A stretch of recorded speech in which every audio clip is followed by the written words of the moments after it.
over Jahangir in the semi-final. Can he make it a double triumph?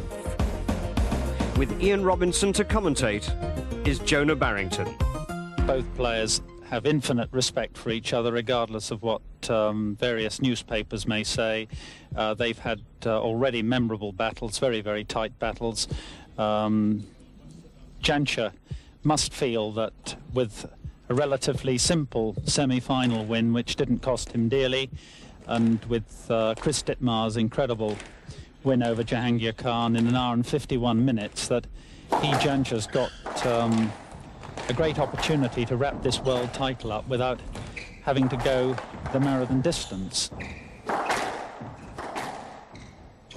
JANSHER came out very fast in his semi-final against Chris Robertson, and he really took the game to Chris and virtually paralysed him in the first 10 or 15 minutes. This is always the period of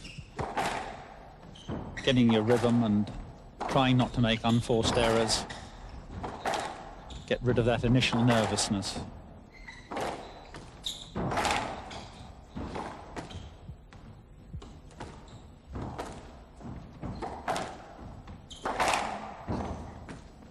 Well, Jonah, nothing was more certain than the opening rally was going to be long.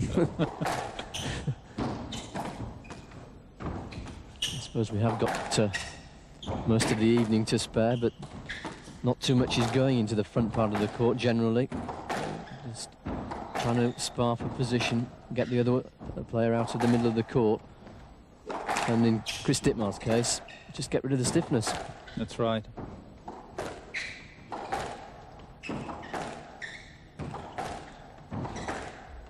I mean, obviously both players know what they have to do, but JANSHER in particular has had great success with a long opening game against Chris, which on occasions he's lost, and then increasingly the match has come to him and he's gone away. He's certainly not the sharpest of stroke makers on the circuit. He really is more of a retrieving sort of a player with a counter-attack. Chris Dittmar is prepared to take the initiative, and I think we'll see it's going to come down to really whether Chris Dittmar's attacking game is on form or whether he makes the mistakes that JANSHER will wait for.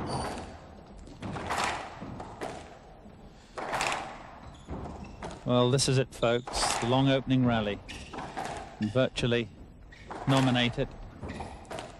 2.5 minutes thus far. 2.5 minutes, fairly short. This is to get the blood coursing through the body.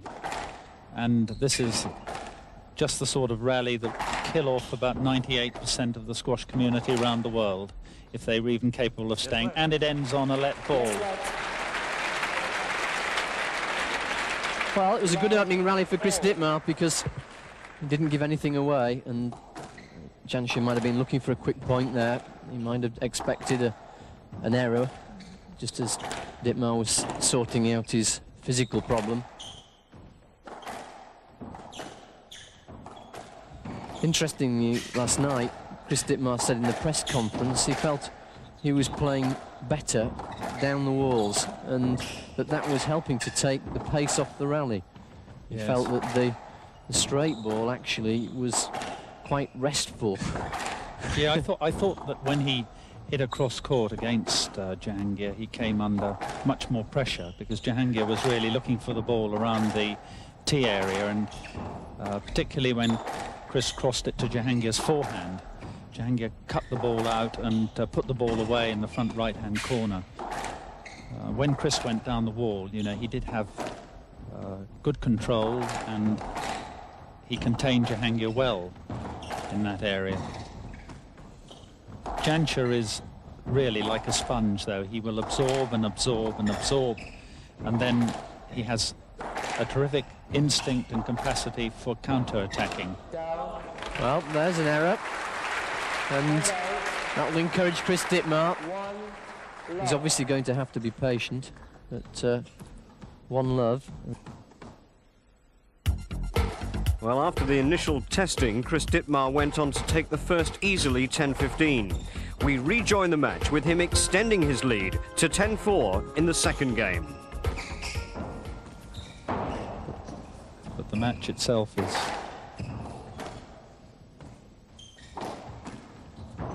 still wide open, even though Dittmar has at the moment this huge lead. A player of the stature capacity of JANSHER is always capable of coming back in. He has great reserves of stamina.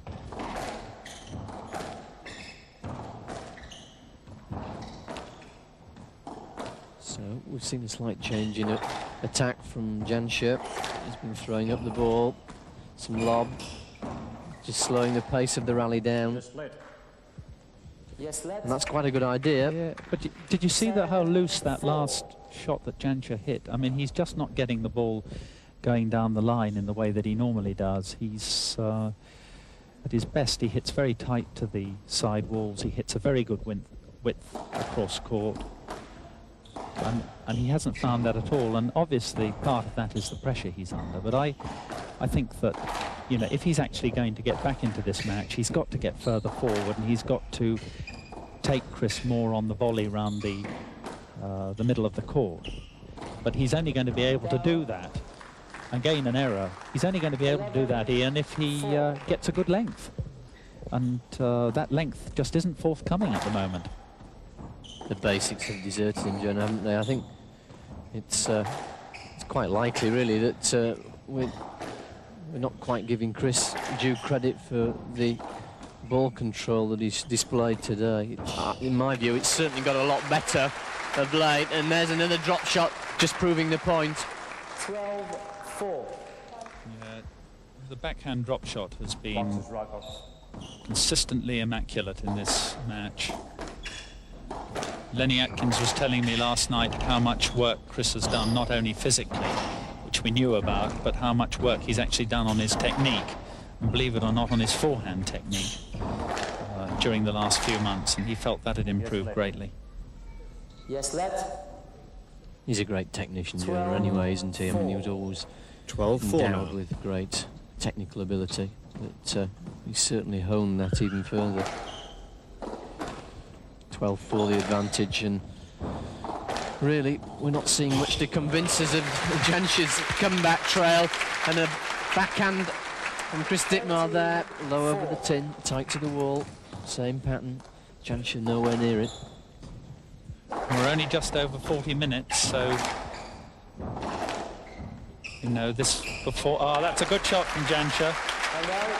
That's one of the few occasions when 13. Dittmar has actually misread the shot, faded across the face of the front wall. 5-13. But he's down a hole at the moment, and he's not showing very good signs of getting out of it. There's no consistency in JANSHER's performance. JANSHER This is a seems to be marvellous rally, absolutely extremes of control, great skill, use of the lob, retrieving. There's everything in this rally. And what a fantastic kill!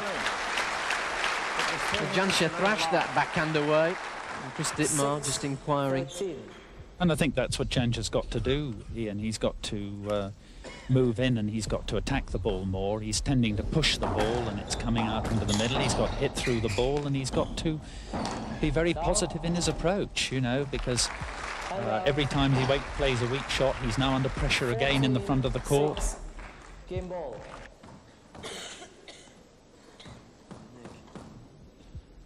And game ball for the second game.